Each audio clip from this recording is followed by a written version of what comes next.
The Creative Nonfiction Podcast is sponsored by HippoCamp 2018. Now in its fourth year, HippoCamp is a 3-day creative nonfiction writing conference that features 50-plus speakers, engaging sessions in 4 tracks, interactive all-conference panels, author and attendee readings, social activities, networking opportunities, and optional intimate pre-conference workshops. The conference takes place in lovely Lancaster, Pennsylvania from August 24th through August 26th. Visit hippocampusmagazine.com and click the conference tab in the toolbar. And if you enter the keyword CNFPOD at checkout, you will receive a $50 discount. This offer is only good until August 10th or until all those tickets are sold. And they are selling. There are a limited number, so act now. HippoCamp 2018. Create, share, live. Ever catch yourself staring at the sky at night and being categorically floored, hair blown back by the scope of it all? This happens to me almost nightly, and there's two distinct approaches you can take, and I've taken both of them, believe you me. I look up and realize the lottery we all, as animals, have won by being born in this little blue dot, the perfect distance away from the nearest star, and also how lucky we are that we aren't collectively born into one of the planet's ice ages. Thinking like this makes fear seem so trivial. Like, why not write that book or the essay or make that movie or start a podcast or hang up whatever shingle you like? You already won. Go cash your ticket. Go to the 7-Eleven. Go cash it. And he'll just say, congratulations, and you'll be on the news. The other approach is we are so insignificant, so alone, so tiny, that quite literally none of this matters. It will all end up burned or underwater, and when the sun reaches full maturity, when we're all long gone, our little blue dot probably won't be so blue anymore. Maybe not even a dot, but dust, wiped from the cosmic hard drive. So why do anything at all? I prefer approach 1, frankly, but sometimes it's hard not to be hijacked by approach 2. Which brings me to my guest today, the brilliant filmmaker Emer Reynolds, whose documentary, The Farthest, chronicles the incredible story behind the Voyager mission and the desire to seek out the unknowable while also seeking to be known. The Golden Record, Carl Sagan, the personification of this little spacecraft, carrying with it everything that makes us human. Just look, it's all brain food. It's all creative food.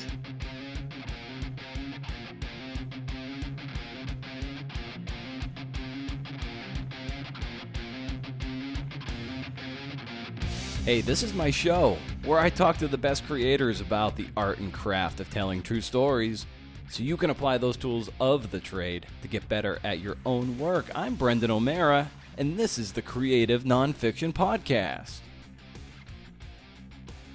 My guest today is based in Ireland and talks about the craft of making documentary film, her obsessiveness with research, and how exciting and empowering making a film is. If you love film and true stories, as well as the vast reaches of outer space, then you're going to love this one. If you don't already subscribe to the podcast, please head over to Apple Podcasts and do so, or wherever else you do it, but let's face it, iTunes, Apple Podcasts, that's where you do it. And consider leaving a rating or a review. Ratings take like 5 seconds. Review a little longer, but good on you if you can do either one. Helps with the show's visibility. Also, head over to BrendanO'Mara.com for show notes and to subscribe to my monthly reading list newsletter. It's a fine piece of thing, where I send out my book picks and other goodies from the podcast. Please share this episode across your platforms if you dig it, and I don't think you won't dig it. Double negatives. Hashtag double negative. Why wait any longer? Here's Emer Reynolds.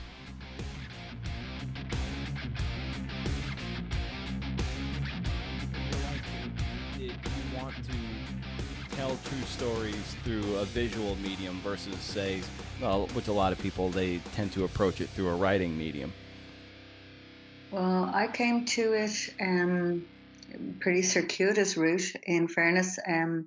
I have been an editor, a feature film editor for a long time, over 20 years. And in that time, I've edited an awful lot of feature drama, but I also edited a lot of feature documentaries. So in that period of my life, in all those years, I was really enthralled and kind of lit up by editing documentary, and how there's nothing more extraordinary than real life. And had the opportunity to work on some beautiful and powerful and wonderful films with some great directors. And weirdly, even though I had taken to doing a bit of directing of drama, it had never strange to say, it had never really occurred to me to direct documentary. I hadn't really asked myself that question. So my first documentary to direct, I was on as a co-director. It was called Here Was Cuba. I co-directed with John Murray, and he just actually asked me, because we had worked as director and editor on a number of films, very, very happily, very happy collaboration. And he asked me, would I consider co-directing Here Was Cuba, which is about the Cuban Missile Crisis. And a little bit of bolt from the blue. I was like, oh, yeah, I guess.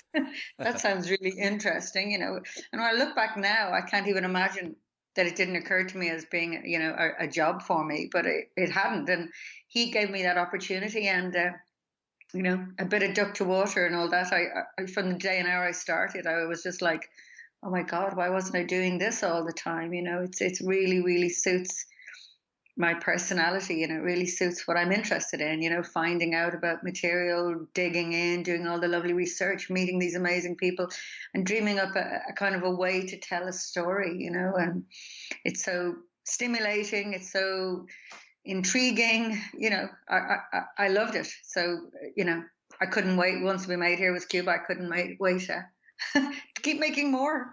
Yeah, was it something of a challenge for you to have the boundaries of verifiable fact as a way as your oar to then sort of mine that stuff to tell a true story? Like, you like that challenge of having those boundaries? I certainly didn't see it as any sort of limitation in a negative way. It seemed like a very healthy boundary that facts matter, and to tell the story, as well and as expansively and as creatively and as imaginatively as you can, while wandering between these kind of poles of, as you say, verifiable facts. And I really enjoyed the rigor of it. In fact, really enjoyed, feeling that it was important to get it right, important to verify. Let's say for something like the Here Was Cuba, you have competing versions of events, and to feel that one would be truthful in as far as one could, and respectful of the interviewees and the research, and also take a view of your own. I really enjoyed it. I enjoyed that rigor. And you said that the process and the craft of documentary filmmaking and that form of storytelling really resonated with your personality. And I wonder, in what way did that really resonate with your personality?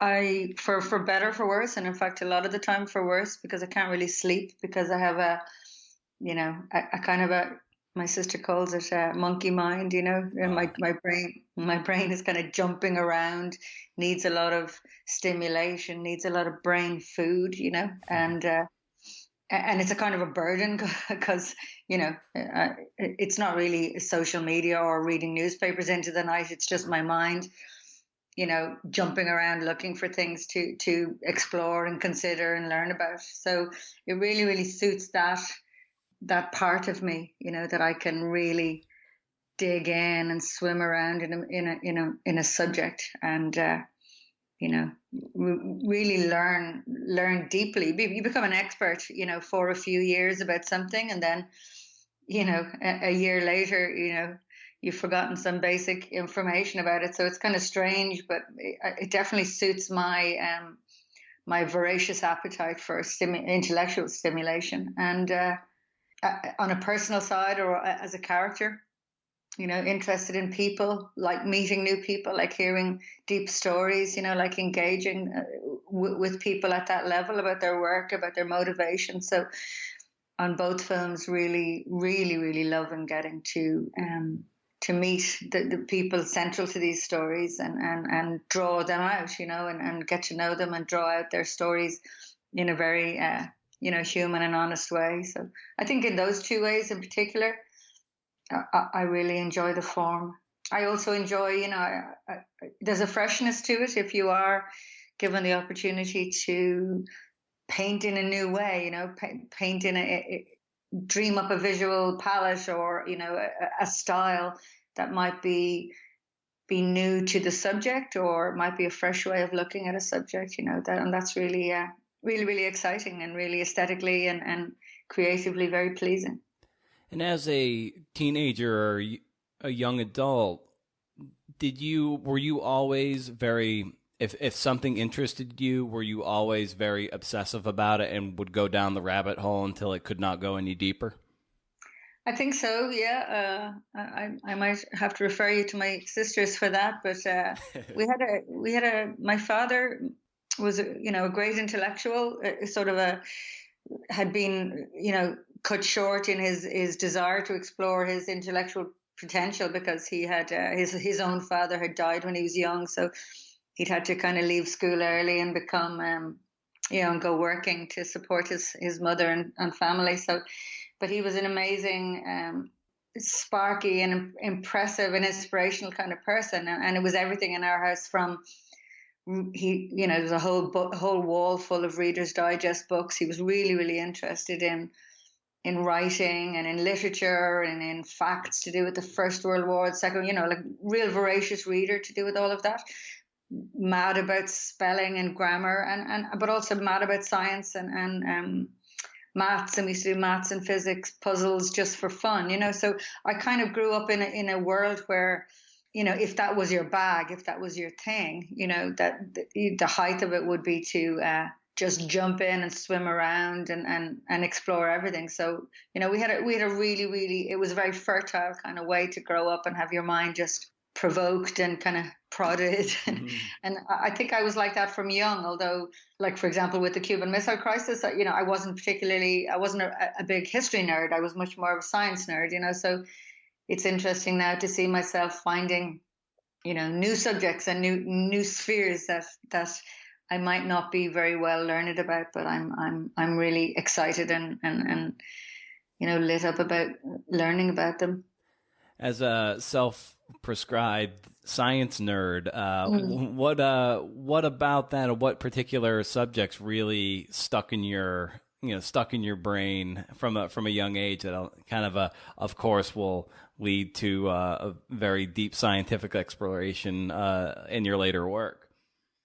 I have actually tried to explore this in my mind the last year because I've been talking a bit about it, but I can't really recall where the obsession came from. I was certainly very good at maths and physics in school, and went on to study maths and physics in Trinity in Dublin. But really, really interested in space in particular from a very, very young age, and led on to being like really, really interested in science fiction as an art form, and wanted to be an astronaut. I don't know why I became so interested in space and physics, but I did. Mm-hmm. And it's been a great love affair through my life. And, it's kind of bedtime reading for me to be reading about quantum physics. In fact, on my holidays recently, I was reading the Carlo Rovelli new book about time on my holidays on the beach. And, all my family were getting a great laugh out of, the complexity of our understanding of time being suitable reading for a beach doesn't seem to work for everybody, but it does for me. So I don't really know where the love affair came from, but always physics, always just how those things work, and deep space and the reality of space and the cosmos and how it all began and how it'll all end, and lying there at night dreaming about an ever-expanding universe, and sentences like at some distant point in the future every atom in existence will be infinitely separated from every other atom currently in existence, and that can keep me awake for like 3 weeks, so. I was gonna say, like, in terms of being able to sleep at night, I was like, how I know I love reading this stuff too, but I can't read stuff that's gonna bend and break my brain before Yeah. bed, and it's amazing that you're able to digest that, while you're No, at least trying to wind down from the day. yeah. No, I'm not able to. I mean, that's basically the problem. I seem to, I've got some sort of fatal flaw that compels me to keep reading, even though it will keep me awake till 5 in the morning. And who were some of the science writers that were keeping you up at night that kind of just fed your scientific rigor and obsession? I can't recall. I can't recall that. I've probably, painted it as though I was reading amazingly interesting physics textbooks, but I was more probably reading Larry Niven and Alfred Bester and Isaac Asimov. You're probably finding, I have rewritten the narrative to include some seriously interesting books, whereas in fact it was probably sci-fi trash mostly that was doing it. Were you reading any Carl Sagan? Sorry.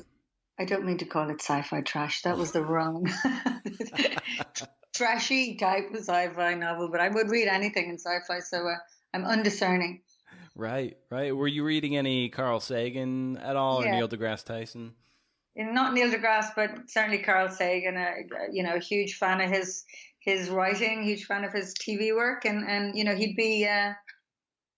I would be a big fan of his way of looking at the world, and in fact, very openly understand it to be the scene setter for how the story of my film The Farthest came about in terms of how it told the story, because Carl Sagan was the first person who, had the bravery and the vision and the madness and the poetry to unite these big ideas, that it wasn't just bald facts, that it was to do with spirituality or to do with ache. He was really talking about science and physics and the cosmos, really in the space between science and art, and he was happily doing that, and he brought so many people along with his way of looking at existence, and I would have definitely been a huge fan of that. Yeah, there's a point in The Farthest towards the end when they decided to turn Voyager. It would have been Voyager.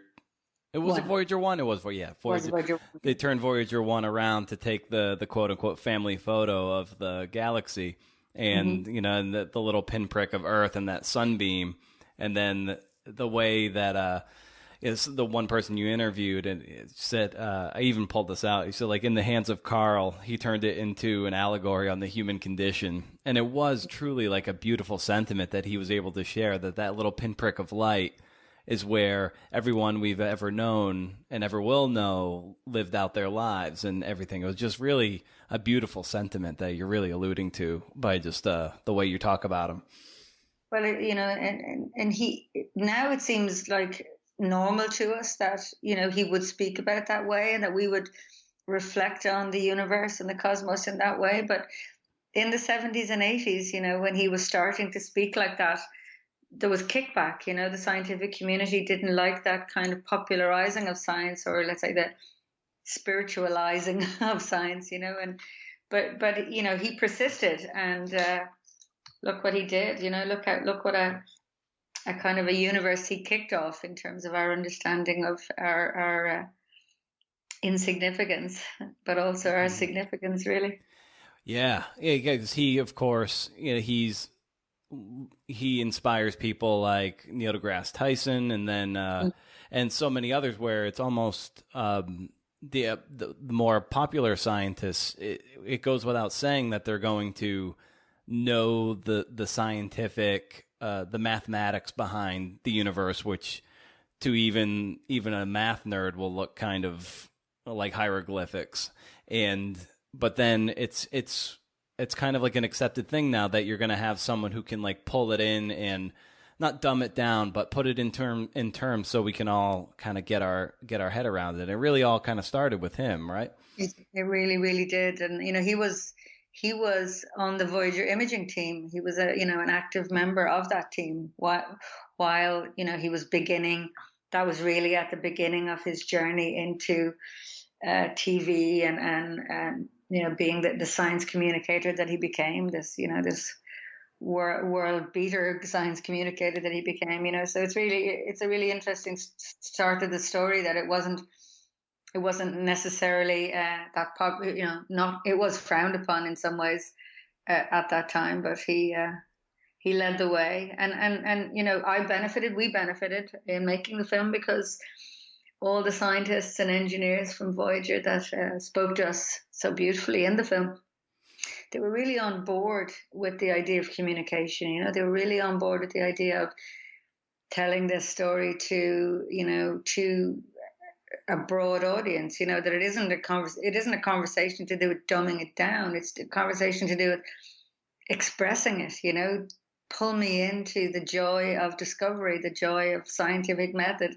Really give me an insight into what that was like to be there. And they were from the start. I think in America you call it outreach, which Yeah. I had never heard that word before. But that idea of that actually it's incumbent upon these scientists and creatives and artists and and engineers to reach out to the public, to children, to and express it and pull everyone into the vision.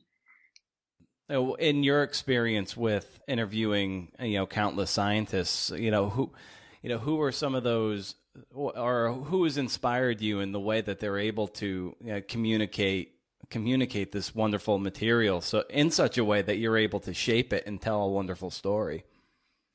Well, all of the people, Claire Strong, one of my two producers, along with John Murray, and Claire and I went on a very deep research trip to meet, as many of the scientists and engineers that were involved with Voyager as we could, and to try to get to know them and bring them on board with this idea of, communicating to a wide audience, not just space geeks, Mm-hmm. that we would communicate to everybody. And we ended up kind of like whittling it down into a cast of characters that would communicate. And I think they're all spectacular at it. But it's actually funny, because Claire often tells the story that before we, when we were setting up the film and we were starting our research process, that I was asking the researchers to look for, that we would need to talk to philosophers and writers and poets, as well as the scientists and engineers, so that we could talk to those people about the philosophical questions, the primal questions that this film was going to hopefully kick off. So we started off looking for, I'd say philosophers and poets who could talk to this idea. And then almost as soon as we, started meeting the engineers and the scientists who were, intrinsic and central to the actual story, the actual people who built it and flew this spacecraft, we realized we did not need these other kind of third-party voices commenting on the beauty of space or the reality of existence or existential questions, that these scientists and engineers were quite happy, to go down that road with us, and when you see the film, they talk about, it's a story about longing, and, they quite happily express the big cosmic questions. So, I'm dazzled by them all. I have every few weeks I have a different favorite from the film, but when I watch it, I saw it again last week at this beautiful festival here in Dublin called the Festival of Curiosity. Oh, wow. So you should come over and interview people from that next year. But they showed it last week, and I watch it and I'm like, all these extraordinary people who did this extraordinary thing, and they're not only amazing people who can actually pull this off, but they want to share their spirit. They want to share their spirit as creatives with the audience, with such honesty, such humanity. I'm dazzled by them all. And telling these kinds of stories, it's never enough that you want to tell a cool story. You have to get the people on board to help convey it. And like you were saying, yeah, essentially you and your producers kind of lobby some of these people to come on film and to talk so candidly and beautifully about it. So what was that process like of courting the scientists and the engineers, and then getting them to feel comfortable and to talk about their mission and their work? As I said, we went off and did a kind of a 2 week, 14 cities in 10 days or something like that kind of a process, where breakfast, lunch, and dinner we met the sea people that were central to the stories. That was really born out of an instinct that we would get an opportunity to really express to them the sort of film we wanted to make. That it wasn't, we weren't looking for, a 40-year anniversary film about Voyager that would just be the facts, come in and tell me what you discover on that moon, or what did you learn at that flyby. That we actually were interested in the human heart of it, and so getting to meet them and getting to pitch that idea that we wanted to make an expansive, beautiful, epic cinematic film. I mean, this story, the story of Voyager, there's been fine TV documentaries made about it over the years, many fine films, but it had never been given, the big screen treatment. It had never been given the big, epic cinematic adventure treatment, which the story really deserved. So the process really was meeting them, getting to know them on the phone. Initially, Claire had many long conversations with them about trying to tell them what we were doing. Then we went to meet them all and really just kind of, got them excited about what we were trying to do, and they all bought into it as an idea. And we're so generous. We're so generous with their time and with their stories, and with their ability, with their instinct to trust us, and be part of that type of storytelling. Well, the movie, what's so great about it was the mission itself structurally lent itself to have these moments of exposition that where you can talk about the moons of Uranus and Saturn, Jupiter, and you can get granular on the science and the facts and the atmospheric science and if this, that, and the other. But then in the long beats between when Voyager is on its way from Jupiter to Saturn, then you're filling in some of those more cinematic and artful things. So as you were structuring this movie, like, did it really feel like, oh, these are our times to be more artful, and these are our times to get really expositional?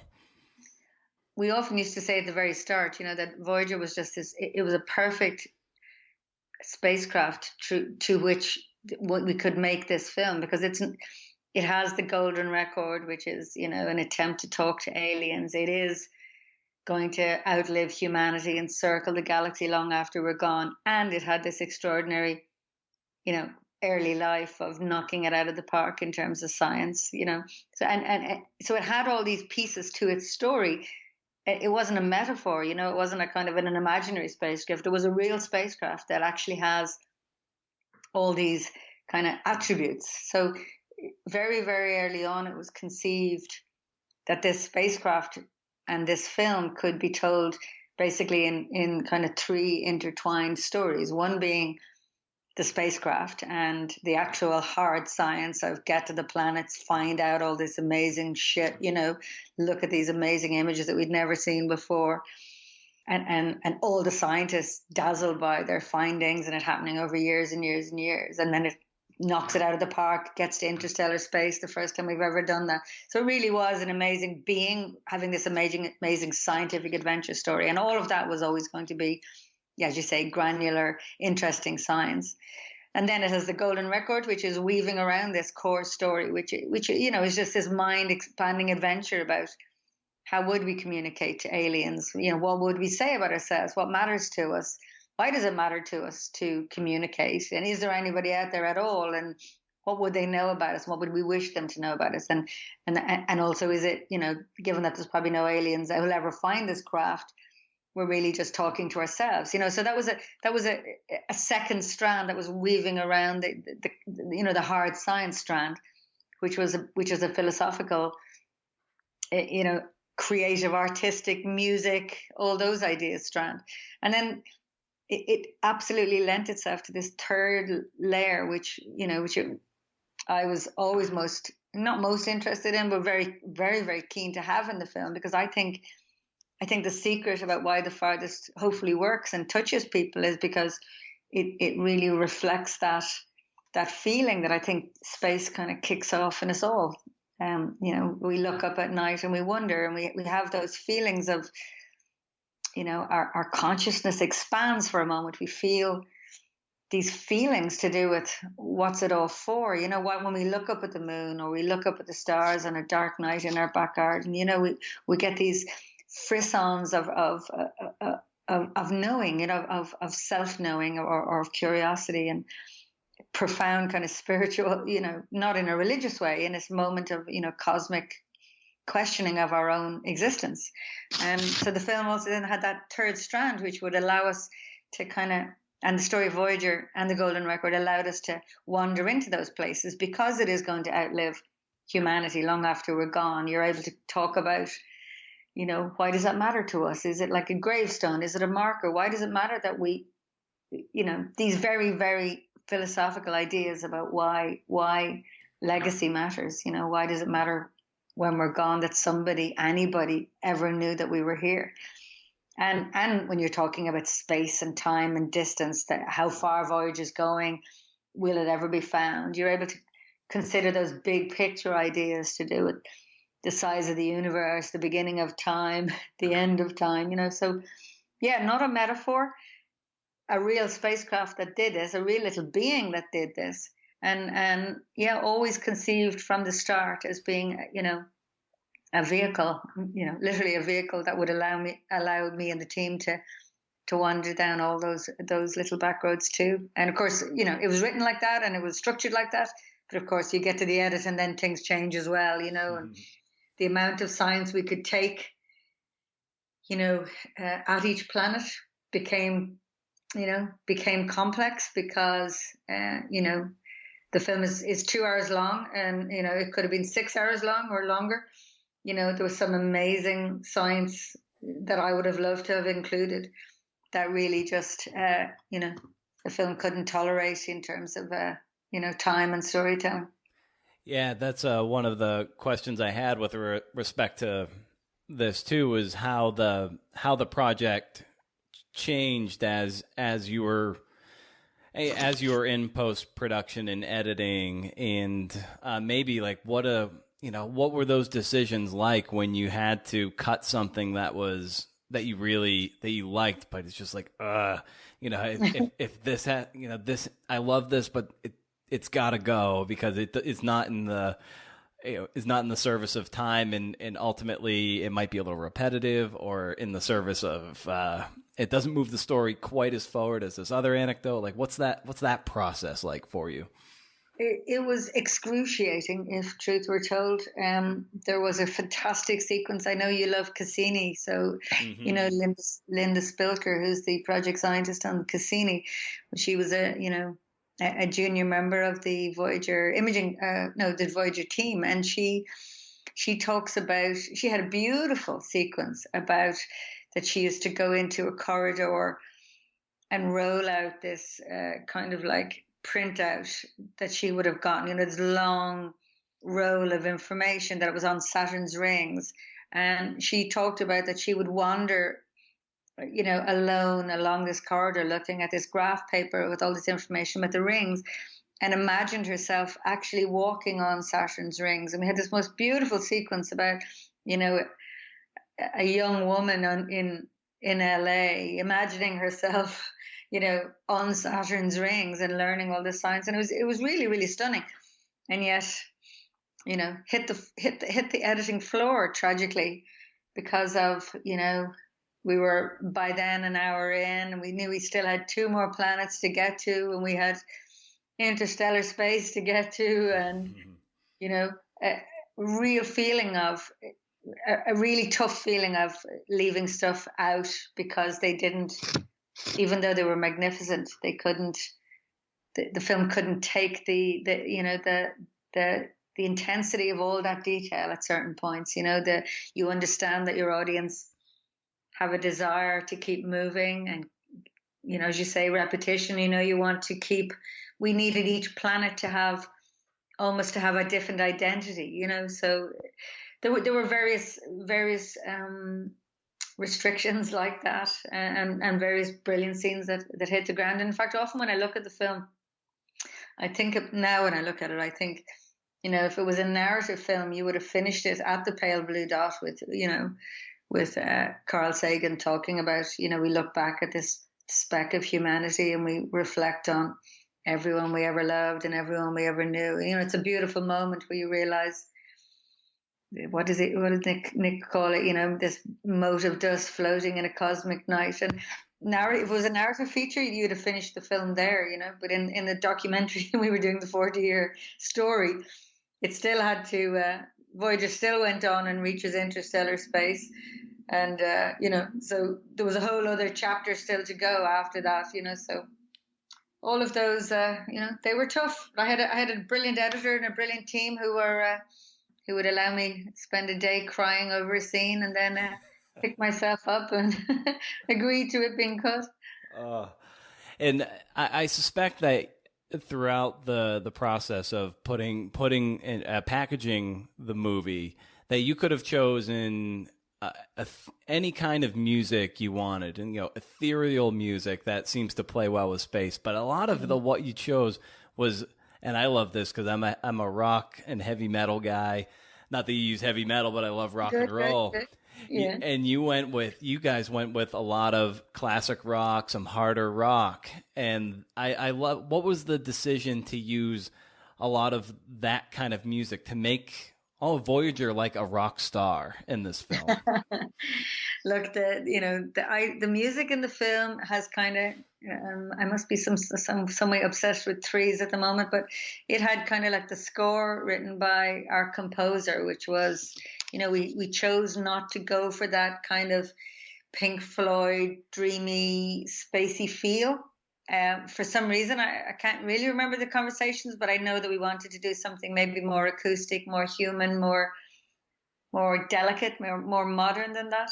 So he was off on one track doing the score. Then we had all the little beats that came out of the Golden Record and little snatches of Louis Armstrong and Bach and Peruvian panpipes, so they were all going to get peppered through the film.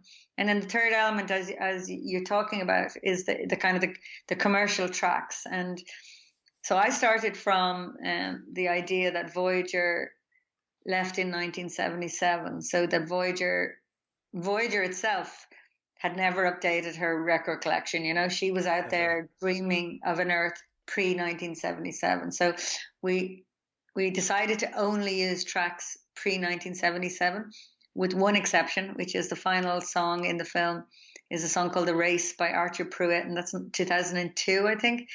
And that was the only exception we made, and that was because it was part of the inception for the decision to make the film. I had heard it when I was driving, years and years ago. I heard it and I was thinking, it's such a beautiful song about, the lyrics go, we've won the race, we've claimed our place, forever cold and lost in space, and I remember hearing it on the radio and thinking, if we ever get to make that film about Voyager, I'm going to use this song. So that was the only notable exception. All the other tracks, from Pink Floyd to the Carpenters to Gallagher and Lyle, they were all pre-1977. And in fact, I'm not sure they definitely weren't chosen to give it a more rocky feel. They were all chosen to push forward the narrative. So at every point they're used, like, Breakaway, the Gallagher and Lyle track that's used when Voyager is launched. That was a fun. We were looking for songs from the 70s, pre-1977, who would give you that feeling of this little being that you've created. You're now sending it off out into outer space. You'll never see it again. So we were looking for the feeling that would give you that, ache of the emotional jolt of it gone. And the carpenters, when he used calling occupants, that was to kick off a section to do with our aliens out there. Could we ever meet them? How would we communicate? So they were all really chosen for probably emotional truth and a little bit of a narrative bounce. So when did the kernel of the idea of a documentary on the Voyager mission, when did that kind of just stick in your brain and you're like, this is something I'd like to do someday? And then when you had the opportunity, you were able to sort of fall on that ball. John Murray, who, as I said, co-produced Here Was Cuba, co-directed Here Was Cuba with me. When we had finished making that film, we were sitting down to try to imagine what film we'd make next, and space was an absolute natural fit for both of us. Both of us mad space nuts, and both of us kind of discovered in each other a bit of an obsession with Voyager.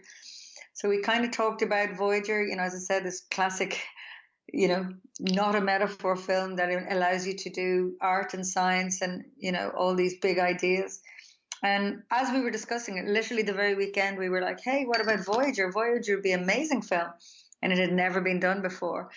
Literally that very weekend, NASA announced that Voyager 1 had broken free of the solar system and entered interstellar space, So it was like a really brilliant moment of serendipity. We were like, this film now can be made, Voyager is back in the news, it's back relevant, it's not this dusty old spacecraft off there, gone out there since the 70s. It's actually doing something humans have never done before right today. So that was the spur, that was the moment. We thought, so we went out to, funders and interested parties immediately with, making it through the prism of it having reached interstellar space, and everybody was delighted and very interested straight away. Yeah. So that was how it became an idea and into a film, luckily. Yeah. And because Voyager became, I believe it was about 2012, was that when it entered interstellar space? Yeah, it entered in interstellar space in 2012, but it wasn't announced until 2013. They took them a whole year to kind of validate the information and to feel confident that they could announce that it had actually reached interstellar space. So our journey started in 2013. All right. So with that knowledge, then of course, then Voyager kind of comes back to the top of the story pile for probably a lot of people across the world. Did you feel any pressure to we're probably not the only ones thinking about making a movie about this or a book or anything. So was there a feeling of urgency that you're like, all right, this is our time. We got to do this now and pronto? I don't remember. Maybe I was very innocent then and I'm less innocent now. So for example, recently over the last year or two, we've been looking at making a film about Mars, and it's like, oh, get to the end of the queue, everyone's making a film about Mars or making a film about the moon landings next year. It's the same thing. So I've become more aware about that idea now, that feeling now that you've probably, everybody has probably had the thought at the same time. I was possibly more innocent then, and I had no sense that we were competing with other people. I just thought, this is a great idea. We should do this. And we went out and, started looking for partners to do it with.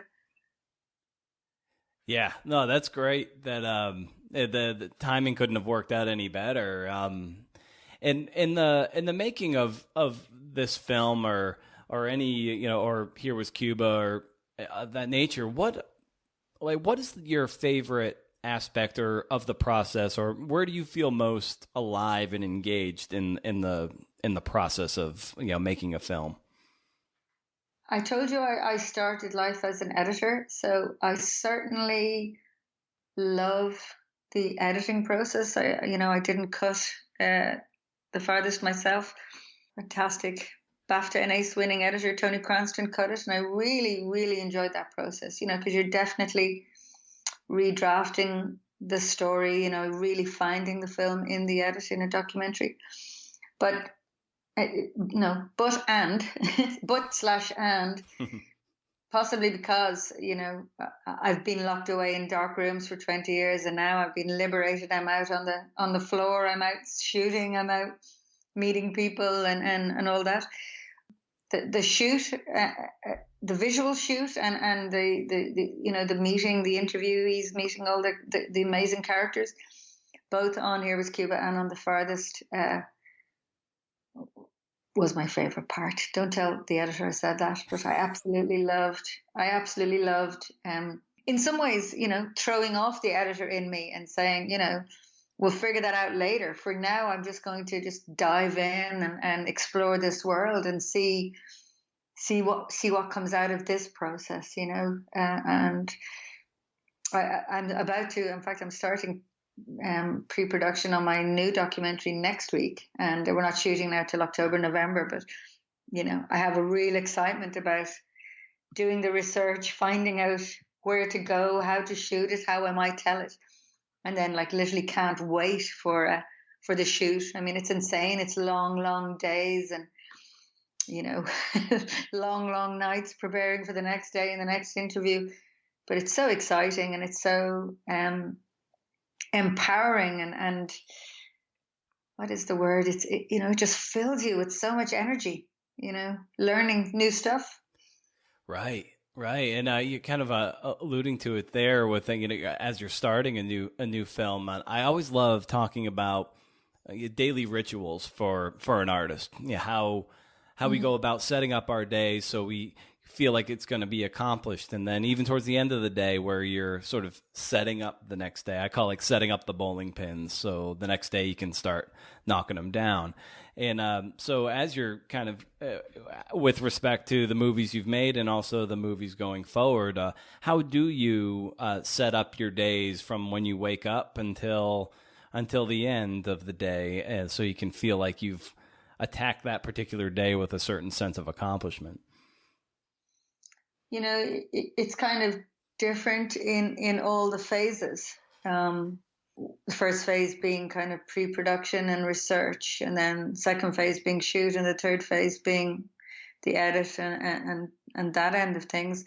I probably approach all three very differently, or maybe not so differently. But I have, when I'm in pre-production, I get up very early. I work very late at night, and I do a huge amount of, maybe it is bowling pin setting upage. I do an awful lot of lists. I do an awful lot of, trying to deconstruct all the ideas, the visual ideas, the story ideas, all the people that I want to talk to. So there's endless refining, and it's an awful lot of desk work. It's an awful lot of reading and writing. It's an awful lot of going out and taking millions of photos. So there's a real almost like gathering the information, like sucking in loads and loads of stuff. So it's a very, very intense phase.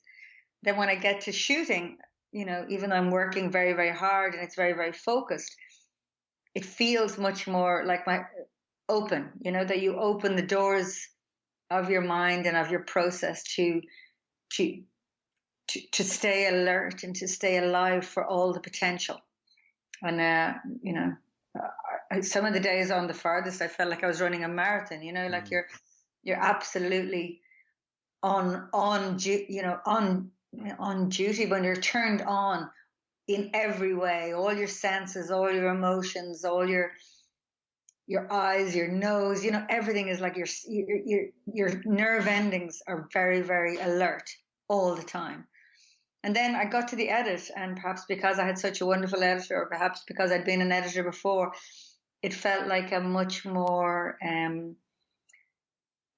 organic and settled place where story was really rising to the top at a very coherent and solid rate. It didn't have the nerve-ending, jangling feeling of the shoot. It had a very, very powerful, really, really working the material at a very, in a dignified way, very, very structured way. So I don't know if I've answered your question there particularly, but I don't know what routines I have apart from they seem to have um, all three phases seem to have a different identity for me. Mm-hmm. Let's see, how primarily being an editor at first, how were you able to learn to divorce your editor brain from your the generative phase to, let's just let's shoot everything and then worry about editing later. Sometimes there's a gap there where the editor brain gets in the way of Yeah, yeah. the information gathering. So how have you learned to divorce those two? I tried really, really. I made it a kind of. I actually had a sticker up over my desk, and it was basically that idea that I'm going to trust my instincts on the shoot. I'm going to shoot what I feel like, even if the editor brain inside my head is going, "We'll never use that. There's no role for that. How will that fit in?" I was really silencing that part of my mind when I was shooting because I wanted to get the benefit of being free and knowing that at some other point later somebody else in collaboration with me will either figure it out or find a way to use it, and that actually the madness and the instinct and the stuff that you can't prepare for or you don't know how it'll work is somewhere where all the magic comes. So I was really, really consciously turning those dials off, but I was also keeping some of them on because my editor brain was really helping me in terms of the storytelling and how to stay on track in terms of what story beats I need, what story ideas I needed to try to find visual language for or find a way to communicate. So it was a little bit schizophrenic and kind of continues to be. I have a desire to throw it off and yet keep it closed all at the same time. So yeah, I've actually edited, I have it edited now for over a year. And so it's slightly easier on my new film going forward. I kind of feel I'm a little bit less, less aware of that part of my brain now. But I'm sure she'll come back out to give out to me for shooting stuff that I won't need. And you used a great term of deconstructing your days a little while ago, and parlaying that term forward. What are some documentaries that you've watched, or even feature films that help inform your documentaries that you've watched over and over again, and you do try to work backwards and deconstruct how the filmmaker made it, so then it can help you tell the stories you want to tell? If there are any that come to mind, that'd be great to hear your insights on those. Probably, like I watched a film last night, for example, for not a significant film, a Norwegian drama, but I watched it for the second time because I had watched it the night before, and then my husband wanted to watch it with me again. I wanted to watch it, so I watched it again, and it was an example of me, in deconstruction mode. I just watched it from the point of view of a filmmaker.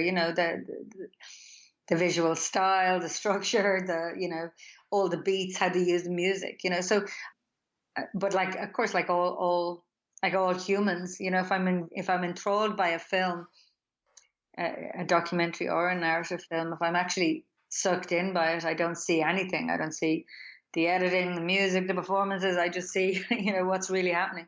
So I do watch some films a few times. So, for example, I've watched, I don't know if you've seen the documentary, The Fire at Sea, from last year, the year or two ago. I think it's perfection in every way. And, I would watch something like that, even though it possibly hasn't a lot to say to me about the style of film I make, or I'm certainly the next one I'm making.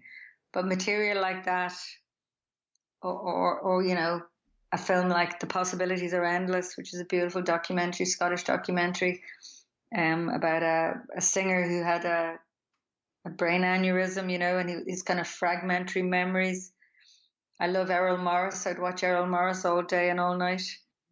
So you're looking for other artists who may even not be in the same wheelhouse as you, but who are teaching you something about how you might put 2 or 4 ideas of your own that are fragments together. So Yeah, just look, it's all brain food. It's all creative food. It's all a way of trying to articulate and deconstruct instincts that um, are kind of writhing around, trying to find form and trying to find an outlet for them. I watched Waltz with Bashir there a few weeks ago, and it's a kind of a, I don't know if you've seen it, but it's like a documentary crossed with an animated film. So there's so much, there's so many films and so many documentaries, so many artists who are pushing boundaries, and even if they're not literally talking to you at where you are, you're going to learn stuff, and as I said, it'll find something in your own mind that's bubbling or trying to find form will find expression. In terms of your filmmaking, is there anything that you wish you knew 20 that you know now that you wish you knew 15, 20 years ago? Oh, I don't know if there is. I don't know if I want to know stuff that, I think it's okay to make mistakes. I Hmm. think it's okay to realize later what you should have done before. Um, I certainly couldn't have made the farthest 20 years ago. I wouldn't have had the emotional maturity, to understand how to communicate, how an audience want to communicate, want you to communicate with them, want to be allowed in. Um, so no, I'm not sure there is anything that I wish I knew then. I'm quite happy to keep blundering on. Emotional maturity is something that takes a lot of patience, and it's something I think a lot of any artist and anything. Sometimes cultivating that sense of patience is hard because you want your work to be recognized. You don't want to wallow in obscurity, and sometimes in that time that you are kind of obscure and wallowing and making work that doesn't seem to be getting sticky, it can be very easy to maybe get jealous or feel competitive with peers, and you wonder why maybe someone who's like 10 years younger than you, they seem to be on a Mhm. track that's going far ahead of you, and you're like, why? What am I doing wrong? I'm a hard worker. I have talent, but it's not sticking. And I wonder, maybe with your work, do you have any instances of dealing with jealousy and the competitive feelings, and how did you maybe endure those feelings? You know, it it's a very, very interesting question because, you know, by its nature, when you make a film, it's competing, with other films, for the audience's attention, for the critics' attention, for the festival slots, and that's a really, unhappy or unfortunate part of it. I was certainly, when we were, getting the farthest out there was a feeling of, why didn't we get selected for that festival, and why did this other film get there? And but in a very short while, I very quickly into that feeling, because I thought, what, this film, this journey, this instinct to create something and communicate, shouldn't be poisoned by those ideas. It's a terrible shame if it is. And so very, very quickly, I think we found this place where we were like, look, we've made a film that we love, and it's about the process, and it's about the work, and it's Mm. about making something you feel happy with. And I moved very quickly because I was quite new to it last year with the farthest, that feeling of, oh wow, you are actually out there in the world with other films. And I think that feeling of fear or jealousy or competitiveness, I didn't like it at all, and I didn't like it even surfacing, and I wasn't really prepared for it. And when it did, I kind of moved very quickly to either shut it down or just accommodate it, in the sense of, okay, if this is what the industry needs, if this is normal part of this, I need to just accept that and move into the place where I want to be, which is, did we make a film that we can stand over, that we love, that we want to show? Did the process suit me? Did it work? Did I learn stuff? Did my colleagues and my team learn stuff? Will we, if all else failed and it was only ever shown to our families, would we still feel proud of the work and proud of the process? And, when the answers were yes, a resounding yes to all of those, I made a very concerted effort, and I think I hope I was successful at it, just to focus on the work and let the business side of it, all the distributors, all the festivals, all that stuff just fade away into some other place, because it's nothing to do with the work. It's nothing to do with the artistic instinct, the creative instinct, the documentarian's instinct to tell a story and reach people. It's all separate to us. So yeah, I had a small bump off it, and I didn't like it at all, and I just thought it was really, really unhelpful and toxic. Toxic to the work. Right. And have made a concerted effort to turn it all back, turn it all off. And really, if that means you have to not read reviews or not go on Twitter, I think that's what you have to do. You have to protect yourself and the peace. And John Murray, who was my co-director on Here Was Cuba, became my producer on The Furthest. He always says, look, if you drop the DCP down a manhole or into the sea, on your way to the premiere, you have to feel that the work had value. It had value outside of what other people say about it, what the experience of showing it is, and I think he's right. Although I think if it went down a manhole, I would jump down after it. That being said, I think he's right. The feeling is, the work itself, because we spend so much of our lives, so much time, so much emotional and creative energy making these films, making these works of art, these expressive pieces, trying to talk to something. Really, we just have to protect that above all else. And maybe in the spirit of Carl Sagan, like when you through the production and the packaging and the making of Voyager and your own personal study of the cosmos and learning about how simultaneously significant and insignificant we are, I wonder, like, how is your what have been your takeaways, like when you turn your eyes to the sky, and maybe your approach to fear and insecurity when you realize, after what you've been able to do and you see the scope of the universe. I wonder, like, what your big takeaway and what you've learned in the process of sort of studying the universe. I think you're right. Like, I think, that recognition through the film and through Carl Sagan and through Voyager, its very self, had actually, it probably got into me on a very cellular level, that idea of, we are all so insignificant, and yet, not to each other, in our own lives, we're, and the film was a really, a very serious and honest and emotional attempt to travel between those binaries, these huge ideas of we're nothing. We're just this little dot in this back end of this one universe, possibly among billions of universes.